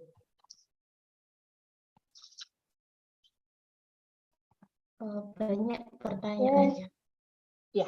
Okay, thank you very much, Bu Nurita. And this is the question, the first question from the chat box from Pak Maimon Sumo from Indonesia. Pak Maimon asked, thank you for the opportunity to ask question. Introduce, the name is Maimon Sumo from Indonesia Science Education Doctoral degree. And he wants to ask to Professor Sharipah. Science education innovation are now being carried out by several universities in various countries, including innovation and curriculum and learning system. Is there a role model for science education innovation agreed upon in various countries? Okay, Prof. Sharipah, would you answer the question? Here, science education or STEM education? I presume it is a STEM education, right? Yes. I guess from my presentation just now, there is actually an how I relate it with other countries, not only in Malaysia, in terms of like the issues, the challenges, right? It is actually the same thing all over the world, right? Now, so actually there is no right model. So it depends on, I think what Mr. Hisyam has mentioned just now, it depends on the issues. What are the main issues at your particular locality, right? So what are the biggest issues? For example, what I'm sharing just now is based on issues and challenges that we're having at our in Malaysia, for example. But when you look at the overall kind of approach, yeah, or a model, yeah, you can see that basically they need to strengthen on this perception, right? And then how this STEM or science education should be taught as early as possible, right? And also how do this science being taught as in integrative manner, right? So that is the three elements that actually, if you read all this literature review, so these are among the aspect, the general aspect that you can see, right? Introduce as early as possible, and then make the activities or integrate all the aspects of science and relate it to a daily life. So I think that is the model, the what we call as a general model that have been accepted throughout various countries. Yeah, right. So I hope I answered your question. Yeah. Maimun. Maimun. Is it the students, postgrad students, or one of lecturers? Postgrad students. Yeah. Oh, okay, great. Thank you. Very good. Right. Okay, thank you. I think we continue to the second question from Pratnya Prameswari. Pratnya is a student at the Master Science Education, especially in chemistry, and want to ask to Professor Sharipah, what are the characteristics of learning model that makes integrate STEM in chemistry learning? And then number two is the difference between technology and engineering component in STEM. And then the third one is she have difficulty to get inspiration to create technology project. So based on your experiment, Prof. Sharipah, how to create technology product to teach students in chemistry learning. The fourth one is in the mathematics component in STEM, always implemented in learning as calculation activity. Is that right, or any other activities? Okay, the first question, characteristic of learning model. If you can elaborate, Pratnya, what does it mean? Okay, never mind. Let me answer other question first. Yeah, difference between technology and engineering component of science STEM in science learning. Actually, okay, this is another thing that what do you mean by difference between technology and engineering component? Okay, because technology and it is part of engineering. So, right, and it should be like hand in hand. You cannot like separate those technology and engineering. Yeah, I have difficulty to get inspiration of create technology product based on creating product. Okay, now there's a lot of, for example, like very simple one is electrochemistry, for example, right? So where you can actually design. For example, electrochemistry, the students need to know about this, the chemistry part, right? And then when you talk about the material, that is most probably the biology part of it, or the chemistry, the materials that you use, for example. Okay, and then the technology to how to speed up the electrochemistry, for example, that where it comes like physics and also the engineering part, right? So then the calculation for what are the best concentration for this to enhance the electrochemistry concept, electrolysis concept. So that is the mathematical parts, right? So you as an educators, right? We as an educators, we have to like a plan, let's do some lesson plan, okay? And thoroughly looking at how that we can integrate that. Students can see that this is something like an integration, right? It's not something like in silos. Oh, this is a physics part, or this is the biology part, this is the physics part, the engineering parts when they come up with the one project, for example, right? So they cannot differentiate the different discipline in one kind of project. So that is where you integrate the different discipline, what we call as a transdisciplinary in one particular project. Or maybe the other thing is that chromatography, for example, right? Okay, the different solutions, right? And then when you talk about the diffusion, so that is the biology part of it. So, right, what are the appropriate materials? So can you input or inject technology to make chromatography in for example, like can speed up the chromatography process, for example? So that is where we have to be like creative enough, okay, to come up with a product related to chemistry during the chemistry learning, right? Okay. I think I have covered question number 4 as well. Yeah. Okay, thank you for the answer, Prof. Sharipah. Okay. Bu Nurita, okay. Okay, this is the short question from Rahma. From Unesa, Anit,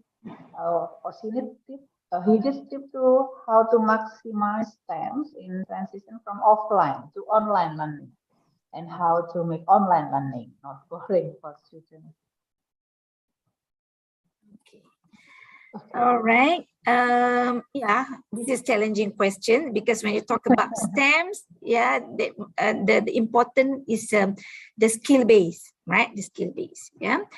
But with technology, for example, like what we have experienced during pandemic, we change our practical base, hands-on practical base with online, with visual, with simulation kind of thing, right? But that is only the platform, right? When you want to make it online, offline, that is only a platform, right? So the important thing is that the way we deliver the content, the way we deliver or the way we design our delivery, our teaching and learning delivery, so that it will influence or it will make our students have an interest towards the content. So I guess that is the creativity of people, of educators, teachers, on how they will try to attract. And the important thing is that when we talk about online is the engagement of students, right? Especially when you talk about for the past 2 years, when the student off their camera, and how it's difficult for us to engage with them. So I think both parties, yeah, the teachers, the educators, the students need to play their part here, right? To make themselves engage, and us as educators to engage with them. So there is no such a thing as a one-way kind of thing. There must be a two-way interaction. Yeah, it takes two to tango, right? Right. So that is the important things that I would like to highlight here. Okay. All right. Okay, thank you for the answer, Prof. Sharipah. And then we continue to fourth question. From Susanti Indah Perwitasari, she is a student at the Master Science Education in Indonesia. Okay, want to ask to Professor Sharipah, how is the STEM implementation in Malaysia? Because it involves many disciplines, it's collaboration from various teachers or each subject, and how to plan STEM activities that involve a lot of field. Okay, right. This is very important. Okay, just now also I have mentioned about this collaborative teaching, yeah, and also engagement with industry. I think our Professor Salamiah just now, and also Hisyam also mentioned the importance of we engage a smart partnership with industry. Yeah, because what we do, yeah, in our classroom, yeah, we engage. Yeah, we call our industry STEM related industry, and also content experts from like engineering, right? We have like a faculty of engineering, chemical engineering, electrical engineering, civil engineering, and also the other one is chemical, mechanical, right? So we engage them. We'll ask them to be part of our what we call that, lectures, to give lectures, yeah, on their field that related to STEM. So with that, yeah, and also with the engagement with industry, so I guess what Mr. Hisyam has mentioned just now, it opened up their eyes, open up their mind, and because those are the persons that actually involve and engage, yeah, directly with the science, pure science, right? And we want to expose them with the pure kind of sciences, but as a teacher to be, they have to know how to relate this content, yeah, the subject matter, the content matter, with the pedagogy that they learn in at Faculty of Education. I think that is one of a way that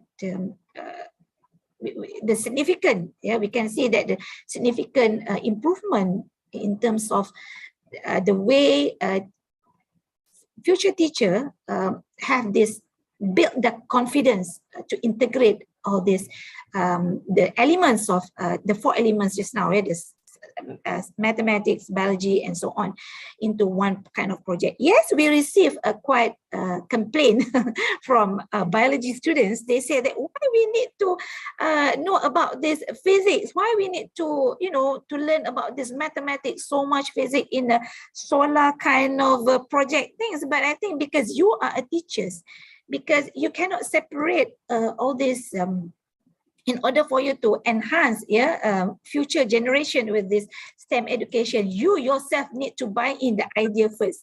You yourself need to equip with this, the integration of these different sciences, and where you can design your own, what we call that, your own approach in teaching this STEM education. So I think this is, when you have this different perspective among industries and also from experts in a scientist, so-called, yeah, scientists, so-called, what have been mentioned by Hisyam just now. So I guess this is a way forward, and I think this is a significant approach or initiative that what we do in our faculty. Okay. All right, thank you, Prof. Sharipah, for the answer. I think the same with the previous question about how to involve a lot of field in STEM activities. Yeah. Okay, the next one, or maybe, okay, this from one of our students in doctoral degrees. His name is Mohamad. He have a question for Prof. Sharipah. Which level is important to start STEM education, and what are the challenges and the limitation of STEM education? Okay. All right, as I've mentioned earlier, that we need to start as early as possible, as early as at kindergarten level, yeah, because this is important, because they need to know about they don't need to know about this TAM acronym, yeah, but they need to understand that the way we introduce, the way we introduce in a creative manner as early as possible, and in any initiative, that we take, or that we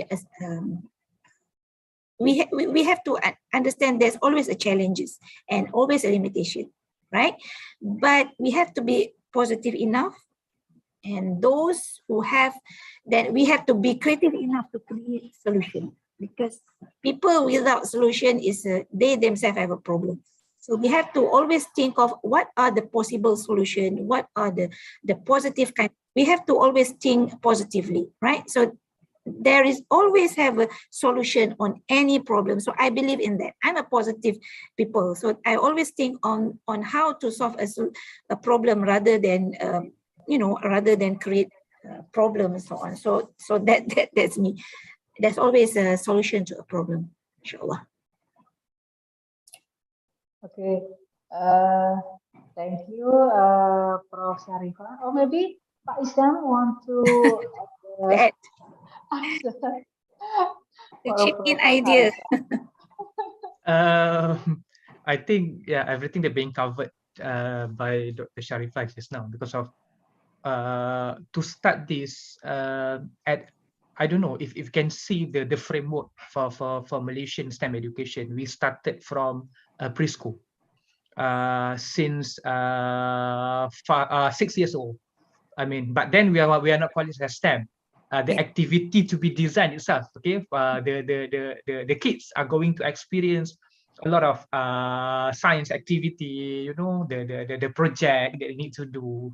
So the integrated element, disciplinary between these four science, technology, engineering, and mathematics discipline are there. So from there we can see, how they can something like we want to make sure that they get that kind of exposure, develop their interest, so at least they want to do something like know more about what they are learning. So that kind of thing actually what we can do in order to develop the students' interest at the early stage. Okay, thank you, Pak Hisyam, for the answer. Actually, we have a lot of questions, Prof. Sharipah and Pak Hisyam, but maybe we have one last question. Okay.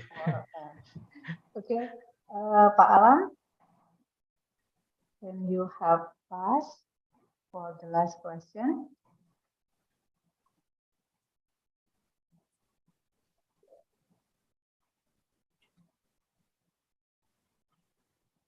Okay, this is the last question from Pak Ahmad Fauzi. He wants to ask to Prof. Sharipah and Pak Hisyam. Ketika bertanya tentang STEM, Oke. Jadi kalau saya bacakan dulu dalam bahasa saya.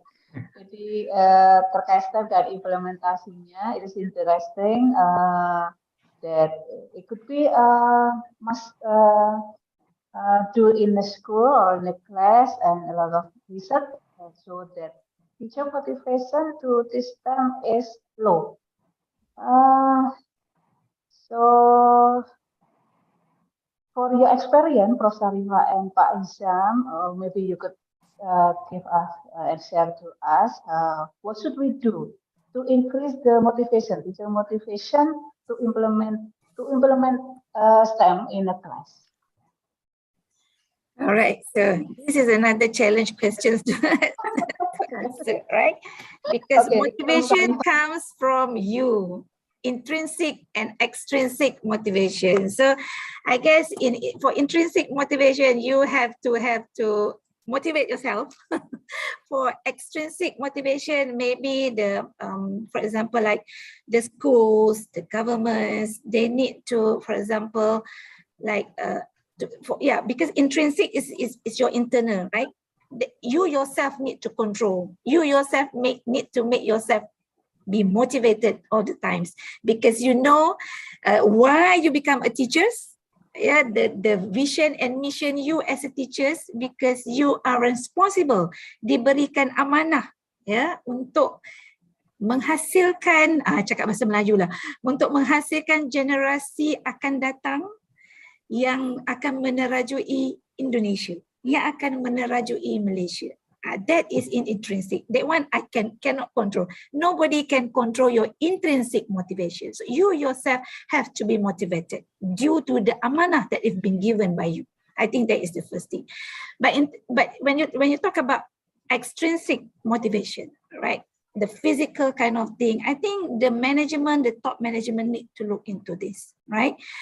To give some kind of like award to recognize, okay, to give some kind of something. When you talk about extrinsic motivation, it will also influence our intrinsic motivation, right? But I think the management should look into this, right? For example, like yes, for example, like giving some kind of award, appreciation. As a human being, just by saying thank you is actually good enough to motivate us. But appreciate person is actually good enough to increase our motivation, right? So I think I don't have a definite answer for that, because it goes back to the government, it goes back to top management, that they really need to look into this. For example, like at my faculty, when you talk about at higher institutions, because I have power as a dean, okay. So what I do is that, okay, appreciation is very important, right? And also we give them a token of like a small grant, collaborate with industry to help them to reskill, upskill. So I think that's good enough for them. I don't know, Hisyam, am I doing the right thing? Yeah. But I think so far I have received a positive feedback. So because I think the most important part is that we have to understand the amanah yang diberikan. Because to give money as orang kata, what we call that, monetary kind of thing is something that how long it can sustain, right? Okay, it's not a sustainable kind of reward. Right, so I think it goes back to us as educators. We are play very important role here. So I hope anak-anak di sana, bakal-bakal guru yang akan menerajui Indonesia, yang akan menerajui Malaysia. So I think we have to have this motivation. Whatever perkara yang datang, the challenges or issues that happen to us, I think we have to stick on our motivation that we're going to create, we're going to help future generation to make our to make our what we call that, untuk menerajui Indonesia, untuk merajui Malaysia. Kita satu rumpun kan, so I think we have to have that kind of motivation to help our future generation. So I hope it answers you. Sikit saja dari saya. Kalau kita tengok soalan tadi, masalah itu kita merasakan masalah itu berlaku di sana saja. Sebenarnya di semua. Di Malaysia juga kita mengalami masalah yang sama. Guru-guru di Malaysia, you know, the teachers are being overwhelmed with the many administrative work, and the same thing in terms of the finding when we do research. But then again, like what Associate Professor Dr. Sharipah Ruzaina said just now, back to us, because of as a teacher, as docent at university level, okay, try to ask our what is our teaching philosophy, what kind of educator that we want to be, because of if we think about problems, there will be a lot of problem in front of us. Okay, so try to mingle with a positive person, try to be with something like a circle that really like to do program, really like to learn something new, you know, go right now through technology, Facebook group and so on, you can see a lot of things and you can join with many projects. So try to something like, if you can do this in school, you know, try to go out with a stress life. So I think we can change ourselves, and even we can help our students, because of at the end it's on us. If we think problem, there will be a problem, then we cannot do anything. But then again, you know, whatever that we are saying, back to us, and what is the main objective of us to become as an educator. At least we can give a huge impact to our students, to our society, and even to our country. That's the good thing. Okay.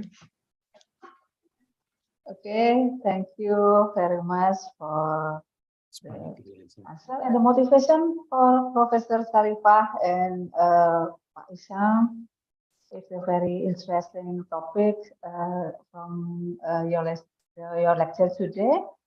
So I think in this lecture we have a good experience, a good response, and have a lot of interaction for our participants. I think it will be enrich our insight and knowledge. We please give a big applause for our speaker, Professor Sharipah Ruzaina and Mohamad Hisyam. Okay, thank you. The next session is certificate submission. Professor Dr. Suyatno, the head of Science Education Doctoral Study Program, could you give the certificate to Professor Sharipah?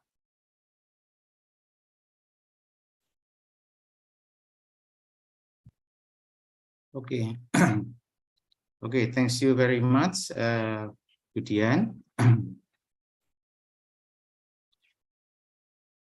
Prof. Sharipah Ruzaina, I, on behalf Director of Postgraduate Universitas Negeri Surabaya, give appreciation for your willing to be keynote speakers in this session. In visiting lecture on problematic and innovation in science education. Thank you very much for your sharing of knowledge of your research, yeah, in STEM education. Thank you, Prof.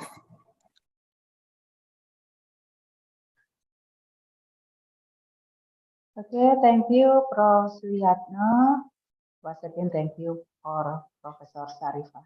And the second is a certificate for Mohamad Hisyam. And could you please, Dr. Eko Haryono, give the certificate to him? Okay, thank you, Bu Dian.